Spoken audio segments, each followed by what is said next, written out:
How does a son raised in comfort, supported into adulthood, never denied a thing, turn his parents' home into a slaughterhouse? Today, we're going to talk about Joel Guy Jr.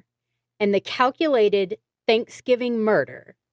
This is Hold My Sweet Tea.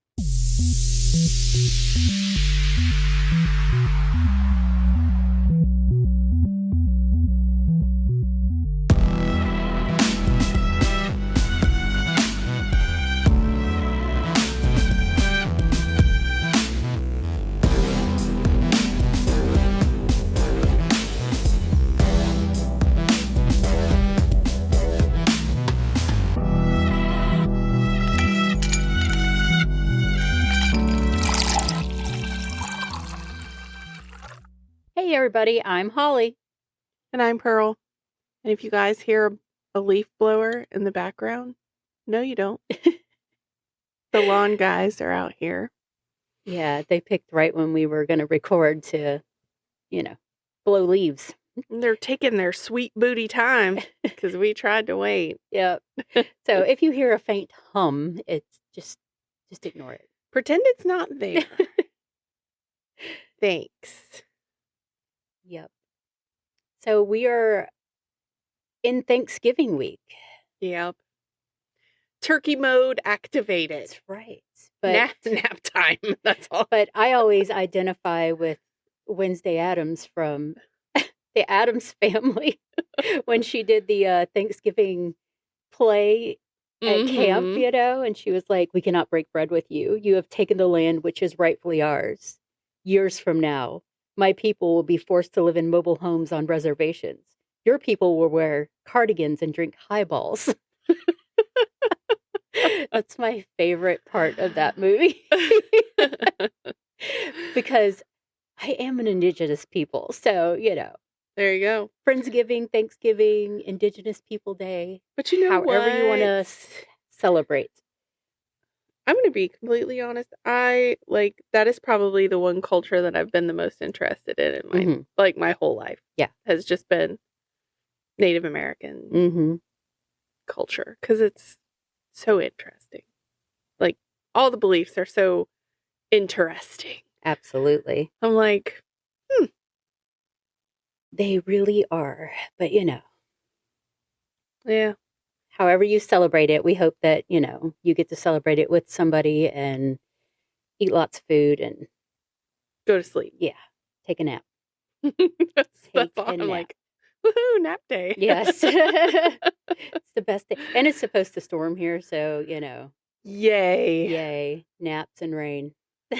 My favorite kind of naps. Yep. The best. When it's like calm rain, not crazy. Yeah. There might be a tornado rain. Yeah. And I don't need my dog freaking out rain. Yeah. The light, nice, just rain is good. So where are you taking us today? So are you going to say Texas? Don't say Texas. No, it's not Texas. It's it's between Tennessee and Baton Rouge, Louisiana. Okay. So, I wanted to pick a case that kind of revolved around Thanksgiving, and what better case than Joel Michael Guy Jr. and the Thanksgiving slaughter of his parents. Lovely. Yeah. So if this doesn't make you lose your appetite, nothing will. Listen to our podcast on Turkey Day, right, so that you don't eat too much. Play it for your family. They'll enjoy it. So Thanksgiving weekend in Knoxville, Tennessee is usually, a quiet thing. Families packing up leftovers and driving back home. Just, reliving the day. Some people, it's not a good experience. They always have the family fights during Thanksgiving and stuff. But we save ours for Christmas. Yeah. Be like, that's why I didn't get you a Christmas present. No. But on Golden View Lane, something is wrong. The house at the end of the cul-de-sac looks, perfectly ordinary. Anybody passing by, this pretty 2-story house with like their, trim lawn and all that stuff. Wouldn't think anything different. But behind that door, behind those walls, lies a murder. Murder. Yes. Oh, and it's not just a Tom turkey murder. No, not just a turkey murder. So, Joel Guy Sr. and Lisa Guy, they were a couple known for their warmth and their kindness and the love for their family. A couple who should have been finishing turkey leftovers or texting their daughters about when they'd see them next. So, Joel Guy had 3 young daughters when he met Lisa. They got married, and Lisa got pregnant, and they had Joel Guy Jr. So he's the little half brother to the sisters. To the sisters. Mm-hmm. Okay. But, it's kind of odd that the lights in their house were on day and night. There was no movement coming in and out. By Sunday morning, Lisa's coworker started getting worried. She never missed a shift. She never ignored a call. She didn't come in, to work on that Friday. So they made a request, like a welfare check, like, can you go check and see how things are doing? And that's how usually people get welfare checks, because people notice just weird stuff. Yeah. You ain't acting right. Right. So they just want to make sure everything's okay. So 2 of the Knox County deputies step onto the guy's family porch that night. They expect to find like a misunderstanding, maybe a dead phone battery, maybe a sick day unreported, something like that. But they don't expect what actually greets them. The smell hits first. It's like a chemical smell, suffocating, like burning the back of the throat smell. The heat inside the house is unbearable, as if every vent had been turned all the way up. Something's off and deeply, like, just suspicious. They could hear the family's dog barking upstairs. Oh God! Like he was trapped. So the officers like went into the house. They announced themselves. There was no response. They started going upstairs, and they noticed like some brown stains, look like dried blood kind of on the stairs, like go at the wall going up the stairs. So they cautiously went upstairs. I could still hear the dog barking.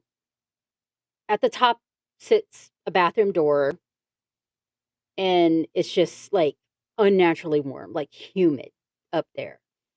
When they pushed it open, the sight is so overwhelming that both of the officers like froze. So they knew at that point, like, this is a crime scene.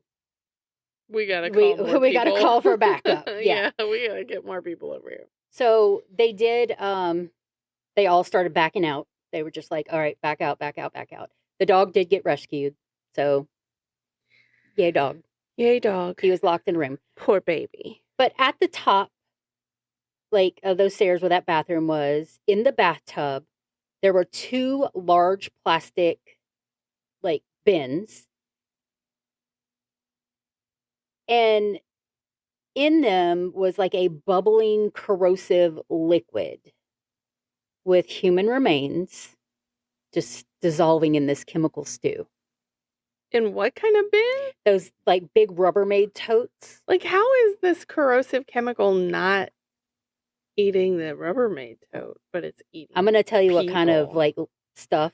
Okay. So, the air, like I said, had like this like acidy fumes and everything.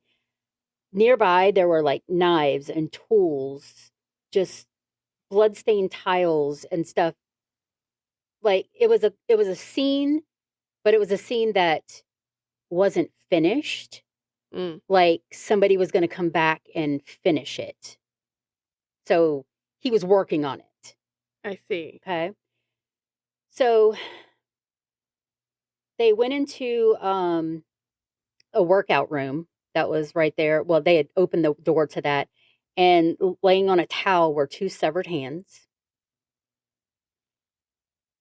Downstairs, there were grocery bags sitting on the floor. They had, like, new chemicals in them, so still stuff to use. The freezer was standing open. And then there was a large soup pot on the stove. The stove was on. It was boiling in there, so which caught their attention because it was on and boiling. They opened the lid to find a human head in it. I figured cooking. It was going to be the head. Yes. Great. So when, detectives came in, they started searching. They did find a backpack upstairs, and inside of it was a spiral-bound notebook belonging to the victim's son, 28-year-old Joel Michael Guy Jr. Inside, the pages are covered in neat handwriting titled Assets, Clan, Get Killing Knives, Money, All Mine. And I'll go into a little more detail about what it said in there. Wow. Yeah. Like, he wrote this stuff down in a notebook. This has been long time premeditated. Yes. Okay. Yes. Fun times. Pages describing exactly how he intended to murder his parents, dismember them, dissolve them into nothing. So it wasn't, spontaneous. But what about the sisters? Because the money's not all mine. If I have sisters. It wasn't spontaneous. It wasn't emotional. It was literally a blueprint. He was making a step-by-step methodical plan to eliminate the 2 people who had spent their lives supporting him, feeding him, housing him, loving him long after he should have been standing on his own. Instead, this whole thing became the site of one of the most gruesome and, like I said, meticulously planned familicides. Am I saying that right? Familicides? When somebody kills their family? It's all familicide. I hear is spoiled, ungrateful little asshole. in Tennessee history. So the question, there's lots of questions, but one of the questions that we're left with is, what happened inside the mind of Joel Jr.? Or what didn't happen? Right. I was about to say, what part of his brain did not develop? Like, how long had he been planning to kill his parents? Right. AF. So, right. It's crazy. So let's go into, like, I'm just going to say Joel Jr., Joel Sr. I'm not going to say their whole names because it's a lot. It's a mouthful.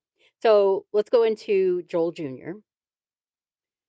So before we, and I wanted to give you a brief of what happened. So before we dive into the whole crime scene and the notebook and all that stuff, Joel was born on January 30th, 1988. He was the youngest of 4 children, but the only child of Lisa and Joel Sr.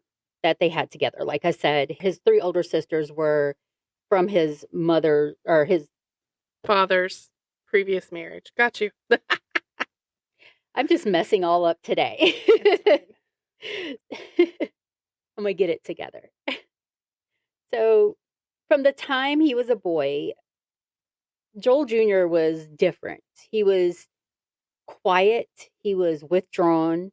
He was highly intelligent, but socially absent. Teachers, neighbors, things like that said he was polite, but he was just odd. He was just an odd bird, Mm-hmm. So he's not like the guy in the Chick-fil-A song where he said, "Think I'm weird, I was homeschooled." Yeah, no. exactly. No, because he wasn't that. homeschooled. He was just still weird. He was just weird. But throughout his adolescence, his world revolved almost entirely around his parents' support. He would, stay home. He would stay on the computer. He was always, like, doing stuff, keeping to himself. His parents loved him, of course, but they even described him as, like, isolated and detached. his parents, they doted on him. They wanted him to have everything in life, of course. Normal. Yeah, they paid for everything. When he went to college, they paid for his housing, his groceries, his health insurance, his tuition. They gave him a car, spending money. Hi. I'd like to be adopted. Right. Well, I promise. They're dead. I wouldn't kill you. Right. Like anything he needed. Like he never had. And he's almost 30. A job. Right. Holy crap. Okay. 28 years old, still not employed. He was attending classes off and on at LSU, claiming he was studying to become a plastic surgeon, but he never applied to medical school. He never took the MCAT. There was no evidence he was close to graduating. So he's just taking random ass classes, basically. Probably. Just so he shows he's enrolled. Yeah, living off his parents. His parents, they thought he was struggling, so they kept supporting him and paying for everything. But in 2016, that support was coming to an end. And Joel knew it because Lisa and Joel Sr. were planning on retiring. Mm-hmm. And they wanted to move to a different house. They wanted to retire and live out their... Enjoy the rest of their lives together. Joel Sr., he worked most of his life as a pipeline engineering designer. So he had good money. Mm-hmm. And Lisa, she worked as an accounts payable specialist at Jacobs Engineering. I'm sure she made good money too. So they were well off. Mm-hmm. But to support your child in every way and not hold them accountable and to make their own money is just kind of crazy. It's a lot of crazy. Yeah. Especially when I'm sitting here going, he's almost 30? Yeah. Holy crap. Right. And he carried this heavy financial burden on them. So they were, they had been saying it for a while, but then they announced that they were going to retire. So he knew it. And they had planned on telling all of them over the Thanksgiving holiday. So... Slight reminder, because I can see this in the sound waves. If you hear a leaf blower, no, you don't. Exactly. I'm going to try to clean out as much as I can, but just in case. So somehow Joel Jr. had figured out his parents, he knew they had life insurance policies, but he kind of figured out how much money he would receive. And because they were going to cut him off, in his head, this was his only way of keeping that money keeping that financial security coming. Yeah. Because if they lived, he got nothing and he got cut off and he would be forced to be a big boy. Mm-hmm. God help him. Yeah. What's he doing with the rest of his time? Well, obviously planning to murder his parents, but you have no job. You go to classes sometimes. Yeah. What are you doing all day, every day? Nothing. Being a lazy loser. Oh, my God. So now we're going to move on to his planning phase. So, idle hands, huh? Yeah. So the single most chilling piece of evidence in this case, like I said, was Joel Jr.'s spiral notebook. The notebook detectives found in the bedroom, left behind as he left the crime scene. Like they said, he was planning on coming back to finish everything up. So it would look like they just disappeared. Why would they disappear? Yeah. Why? So these are verbatim phrases from his notebook. Okay. Get killing knives. Kill him with knife. Kill her with knife. Money, all mine. Flush chunks down toilet. Body gives time of death. Remove hands and feet. Douse everything with bleach. Turn up heat to 90 degrees to melt bodies. Use blender to make meat look like hamburger. I'm like, these are your parents. Also, though, why'd he stop in the middle of it and leave to come back? Like, he had something to do? Well, I think he was trying to establish, like, An alibi? so he would go back to Baton Rouge, and then he was coming back. So that way they'd be like, oh, yeah, he's been in Baton Rouge, da-da-da-da. So he was trying to, which it was like 5 hours away. So he had to drive and then drive back, so and yeah. It's a little piece of a drive, because Ray and I went up there once, so, yeah. So he didn't write in, like, emotional language. He didn't write about, like, anger or resentment. He wrote, like, somebody running an errand, making a shopping list, pretty much. Sounds like it. Like, sounds exactly like my to-do list. Yeah. Except you're not trying to murder somebody. Mine have nothing to do with knives. Which is why the house was so hot, because he also bought a space heater and put in there in the bathroom, and then he turned up the, like, central air to, like, 90 degrees. Jeez. So it was sweltering in there, because he thought, that would speed up decomposition. So they couldn't have a timeline if they did find something. Or he was just trying to get rid of it that quick. So downstairs in that bag with the chemicals, they found a Walmart receipt with a timestamp and a date. Also, sitting in the kitchen floor, on the floor there, was where his mother had brought in groceries when she got home. Cold stuff, all that, still just sitting in bags. Found that receipt. So they went to Walmart. So now they have their range of when they could have died anyway. So went to Walmart and established the video from where his mother was purchasing some groceries. She got a few Christmas decorations, things like that. So they knew that he had killed his father, like he said, And then when she got home, she had just put the groceries down. So it was like a surprise attacks type thing, because he stabbed them. So he killed his mother. Well, that makes sense as to how he did this separately. Right. Okay. So then, they had the receipt for him with the timestamp and the date. Saw him on video.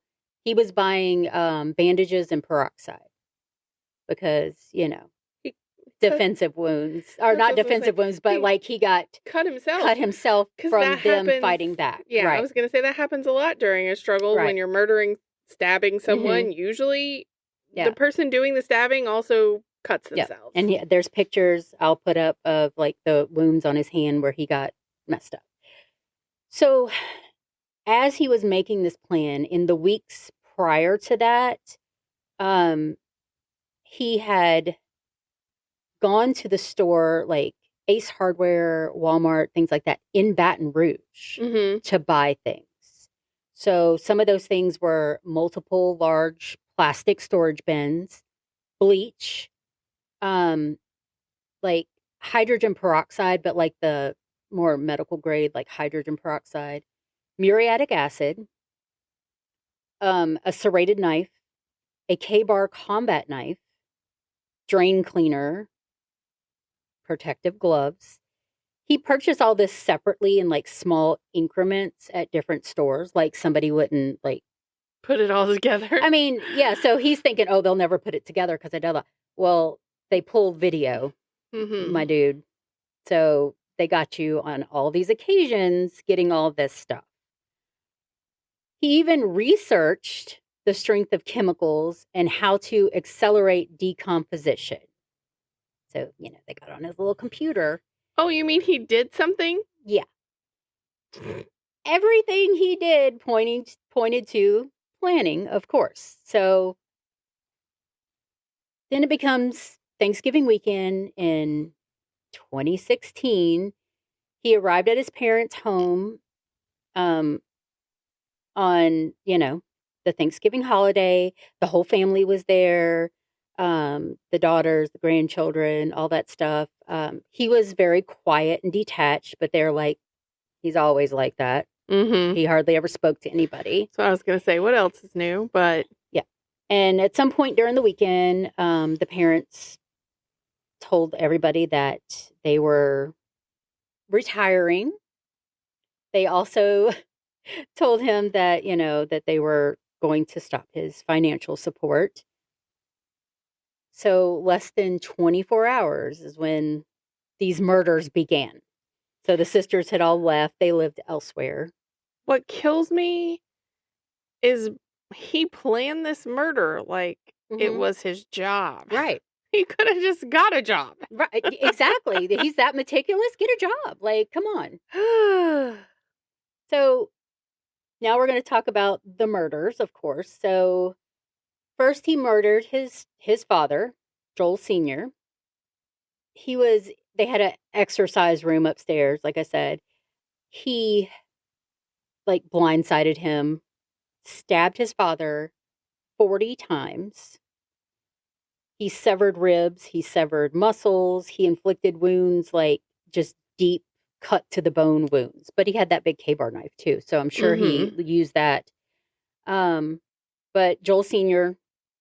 fought back hard. There was blood spatter, struggle, you could tell, because it was just all over the place. Yeah.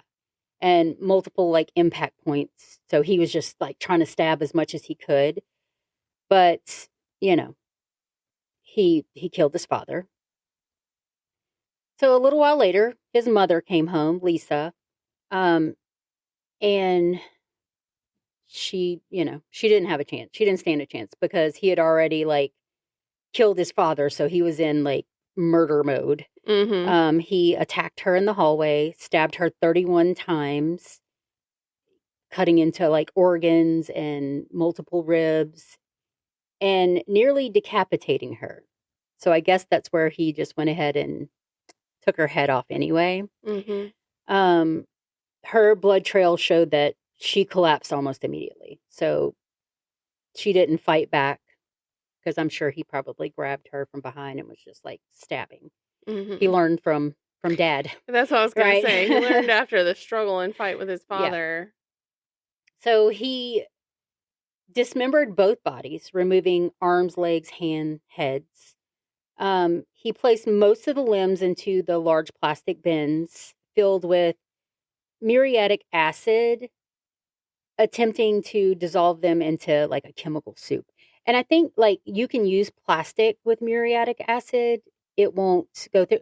These are things that I learned from Breaking Bad. Remember when they dissolved the bodies and Jesse put the guy in the bathtub, and Walter's like, "You put him in the bath. I told you not to put him in the bathtub because it'll eat through it."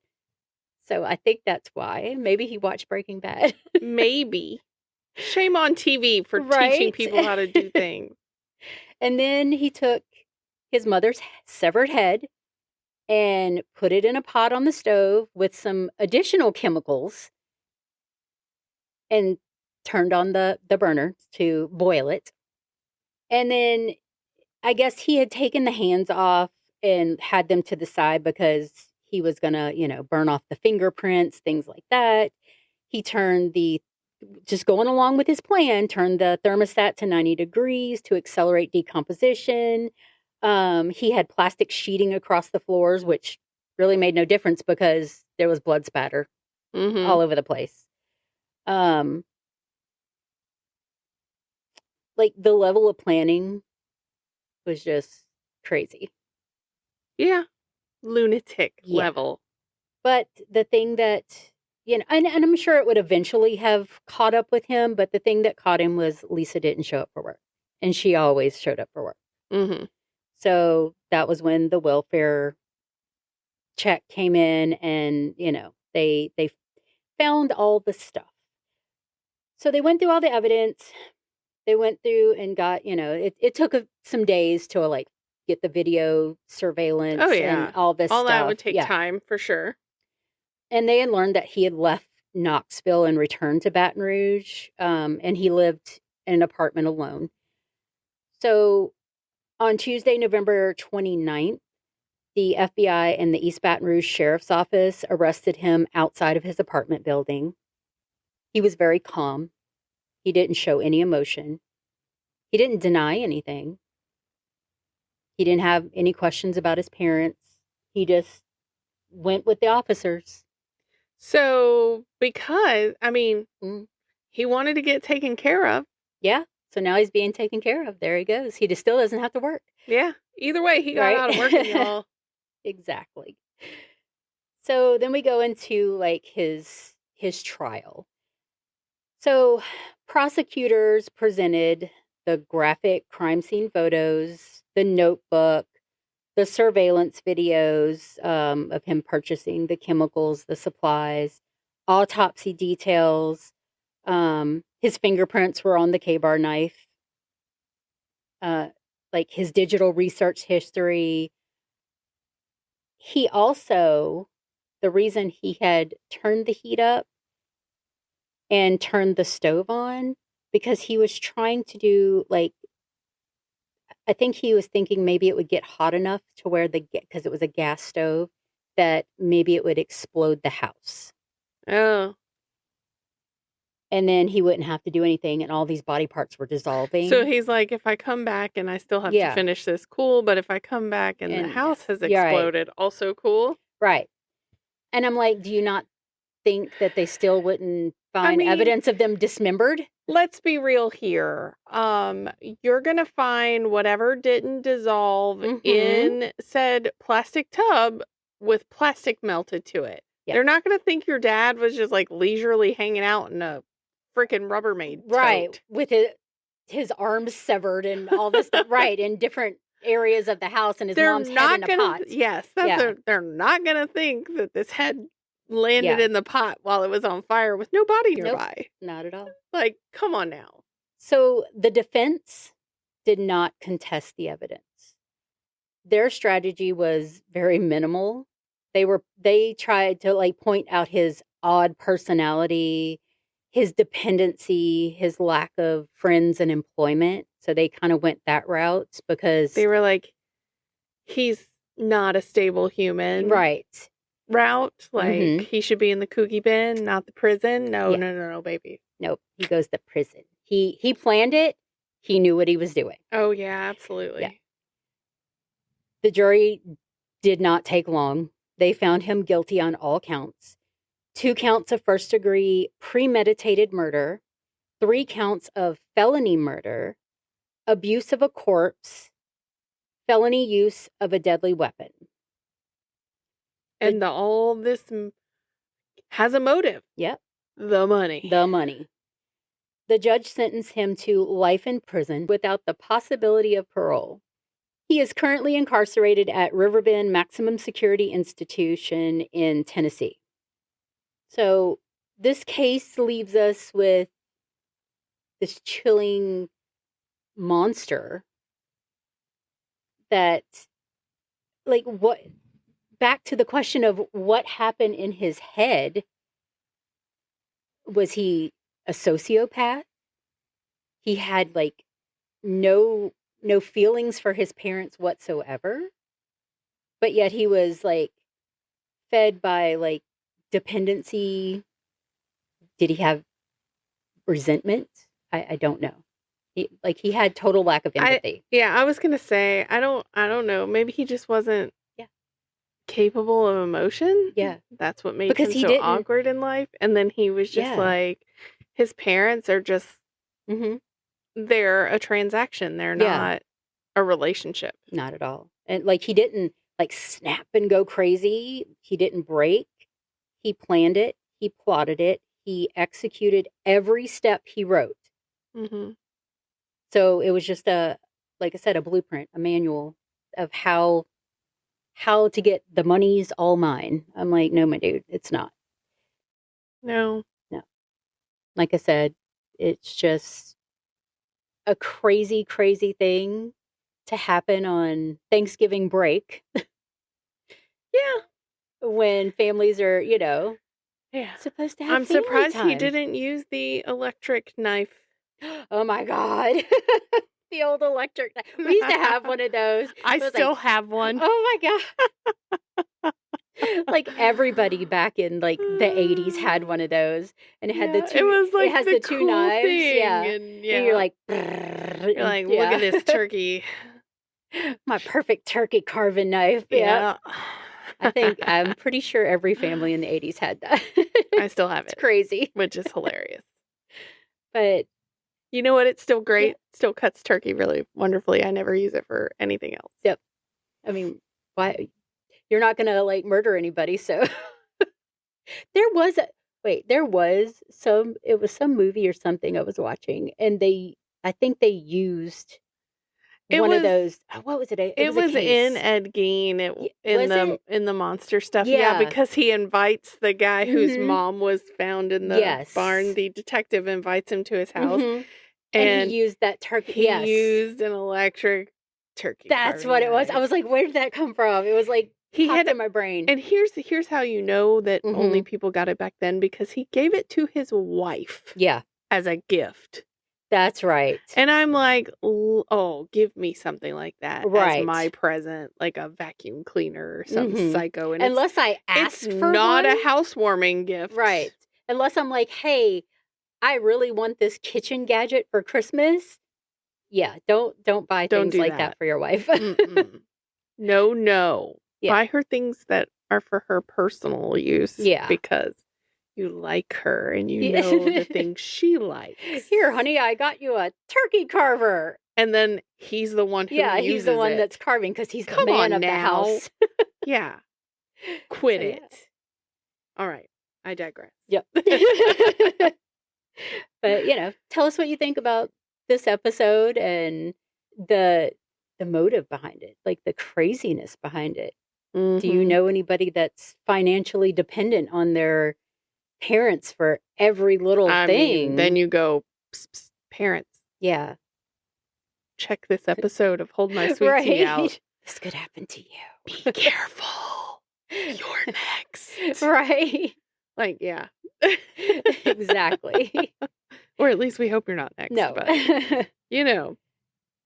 that was my ode to Thanksgiving, even though this is coming out on Monday. But your episode will be on Thanksgiving. On the day. So while you're, hanging out with the fam. Cooking, put your headphones on. Yeah, and let them listen. I don't know if yours will be as gross and gory as mine, but well, we'll see. We'll see. Either way, perfect way to go on a diet you didn't know you wanted to go on. Just listen to Cooking Heads on Hold My Sweet Tea. Slay for the holiday. I can't wait to see what comes across Christmas. I know, I can't wait either. I'm like, I got to start looking. And then the New Year stuff. Like we always got to find something true crime, of course. I mean, people kill on the holidays. That's right. It's just, some people it's just another day. Or some people, they, like I said, they meet with their family and they all get like in a fight and somebody goes, crazy and snaps. Yeah. Joel didn't snap. He planned it out. He was in it for the money. I did it for the money. Exactly. Exactly. Oh, great. But, he gets to spend the rest of his Thanksgivings in prison. Well, we here at Hold My Sweet Tea hope that Patty Salzetta has a wonderful Thanksgiving with her family. I hope she does, too. As nice as I am, I rage out pretty equally. Oh, my God. Well, and speaking of rage out, like on my last episode when she killed her husband and stabbed him 193 times, then I was like, oh, her birthday was like April 27th. I was like, oh, she's a Taurus. So we hold in our emotions as a Taurus. And let it build. And let it build and let it build. And then pressure cooker. We do snap. And rage consumes us. And we just kind of go into this blackout rage. I'm not speaking for every Taurus, but I'm pretty sure most Tauruses have been there once or twice, and we say not so nice things to people. And people are like, "You're so mean." And I'm like, "You brought that on yourself." Because I've given you many warnings. Right. So, yeah, I was like, well, not that that's an excuse for killing her husband, but it was a moment. Yeah, it was a moment. She flashed out. If you have a moment where you like to go, hey, let me share my family dysfunction with you. Right. Please feel free to send us an email. Oh, my God, yeah. holdmysweetteapodcast at gmail.com. Or you can message us on social media. Mm-hmm. Send us your dysfunctional family stories. We'll even take pictures. Like if you take a cutesy picture for Thanksgiving or Christmas with your dysfunctional family, please send it. Yeah. We'll be like, oh, look how cute you guys are. Thank you. Exactly. Very, very cute. Absolutely. And as always, Hold My Sweet Tea is a Drunken Bee production. Bzz. And you guys remember to stay safe out there.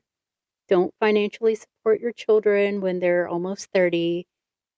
And just because we're dipping doesn't mean you can't keep sipping. Bye. I need a drink after this.